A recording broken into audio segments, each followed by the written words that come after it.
Okay, hi. So you're watching this video, I guess, because you're interested in dating Asian women, or maybe you already date Asian women and you're here for some tips. In this video, I want to talk a little bit about the different kinds of Asian women you can meet, specifically which country they come from. Now, you can't say that all Asian girls are the same by any means, and it's going to depend very much on which country they're from. I just wanted to create a list where I talk about my least favorite to most favorite Asian women depending on which country they're from. So here we go. Number 10 probably is my least favorite women on the whole, although the ones I've met from Thailand tend to treat you as though you're not good enough to go out with them until you do certain things or until you prove your status.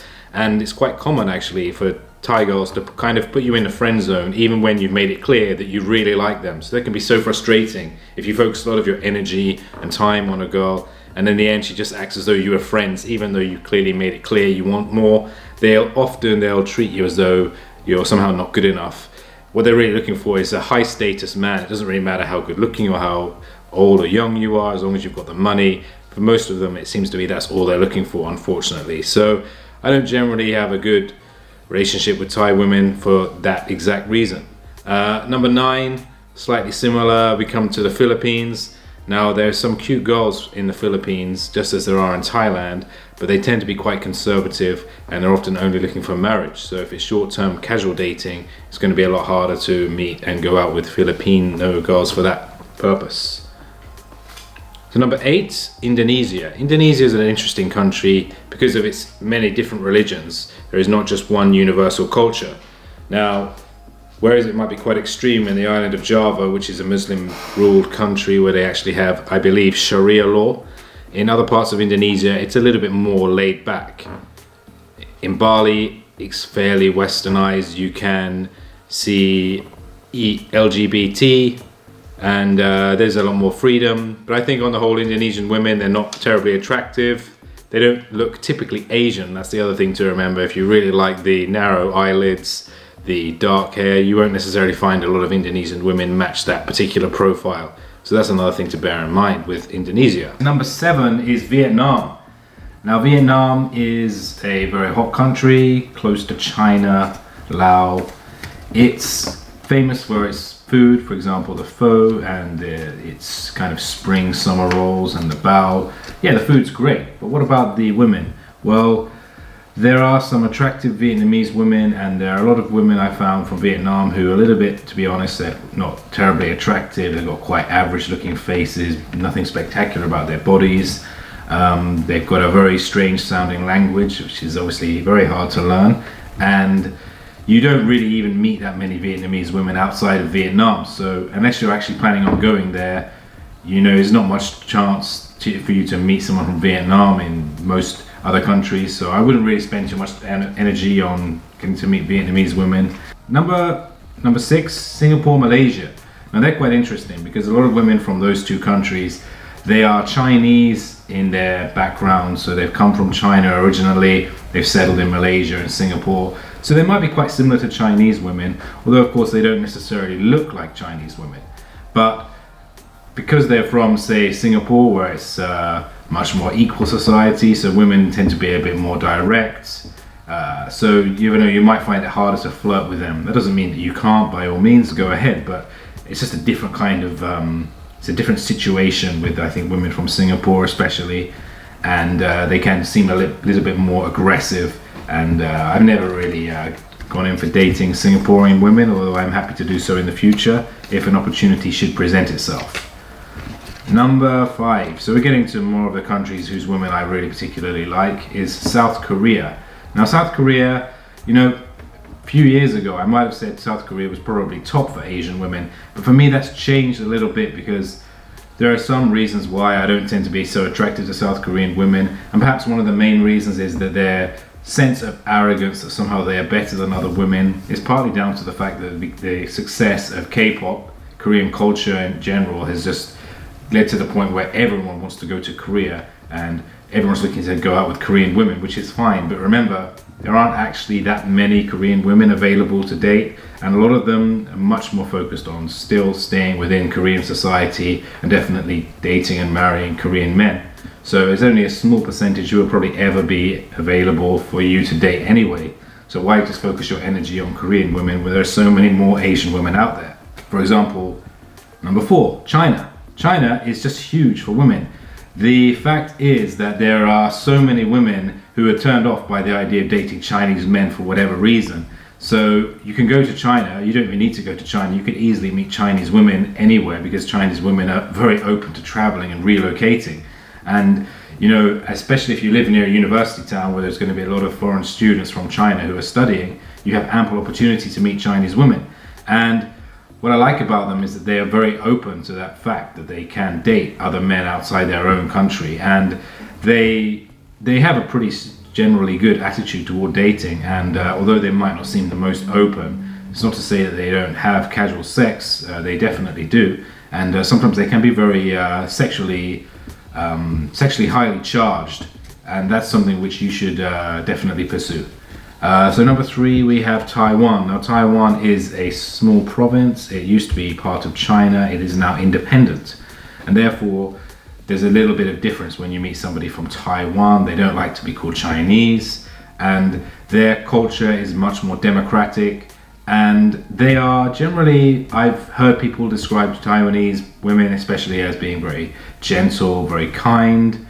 They're very polite, and all great things in my opinion. And certainly if you just go on Tinder, you change your location to Taipei, you're going to see hundreds of attractive women, not an overweight woman in sight. So why not go for Taiwan if that's your game?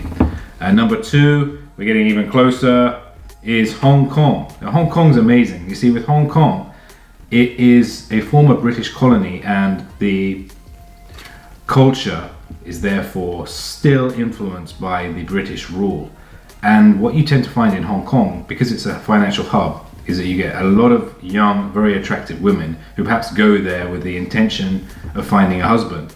And that means that you just have a much higher percentage of attractive women than you would in, say, most other cities. Even London, I mean, I can't really compare, because in Hong Kong, everybody from, you know, ordinary girls you see just going on the bus to girls who work in the coffee shop and restaurants, they're generally highly attractive. So that means that you've got amazing opportunities. If you go out there to meet women, you'll be able to meet women anywhere.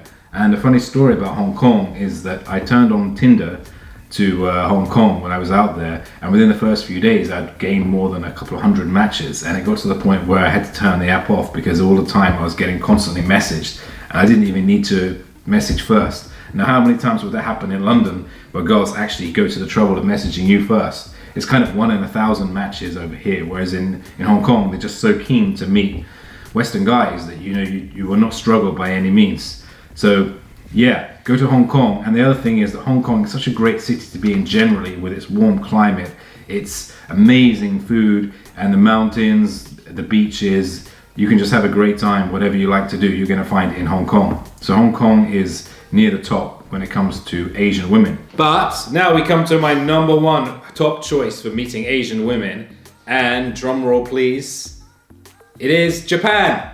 Of course, Japan is such an amazing country anyway, with the culture, the history, and the buildings, the people, the architecture, the food.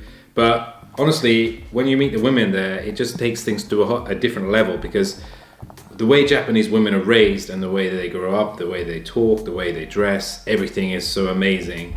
And just something as unique as their body language, for example, the way they will talk to you, the way they will approach you and relate to you is so unique, so cool, that you'll fall in love with them, I promise you, instantly. And you'll probably think, wow, why didn't I go to Japan earlier? And that's certainly what I think. I wonder why I spent so much time trying to meet women in Europe when it was such more fun just to go out to Japan and see how many women I can meet there. And Japanese women, they're physically, I find that they are slightly different towards other Asian women. They tend to have softer, more fleshy bodies. And when you come to their faces, they've got lovely round eyes. They don't seem to have such narrow eyes as you might find in other girls from Asia.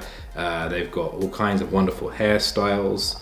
They love to dress up, and you can see all kinds of cute, sexy girls wearing schoolgirl uniforms, Lolita outfits, through to cosplay, anime, manga style girls, and even the older women still look nice. And there's a lot of focus on beauty and makeup, hair, have a great attention to the way they look, and they're just fun to be around. You know, they love to go out. They will go out on their own, and even if they're shy, they'll still talk to you. You can meet them in bars, you can meet them in cafes.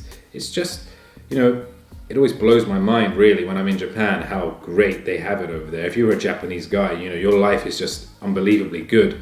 And probably why Japanese men don't really marry other women, because they've got the best women in the world right there, so why would they bother, you know? And I don't know a single English guy or a single American guy for that matter who's not at all interested in dating Japanese women. You just have the best time, and sexually they're very open. They don't have any religion that tends to, you know, make them more conservative. And Japanese women, I think, have sex from a fairly early age, so there's nothing to stop them from having sex when they're 13, although it doesn't mean they can have sex with an adult, but the age of consent is certainly quite low. And they've got a lot of sexual services, they've got a lot of these very interesting places you can go, you can chat to women, and possibly you can do more if you pay more, but everything's geared towards, you know, meeting women, and generally, potentially also sex is always available as well.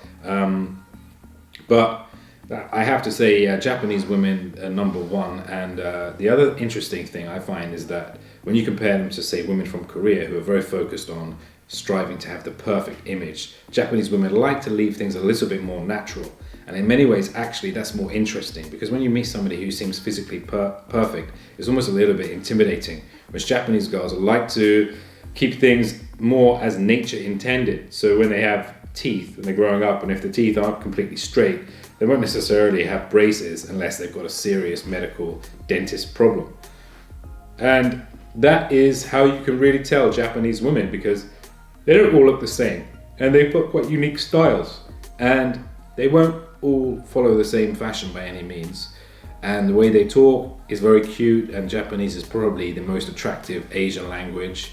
And that's probably what helps me to learn it as well, because if I was trying to learn Thai, Vietnamese, it'd be very off-putting anyway, because it simply doesn't sound very attractive. Whereas Japanese, it's a very sing-song language, and it certainly sounds very feminine, especially when young women are speaking.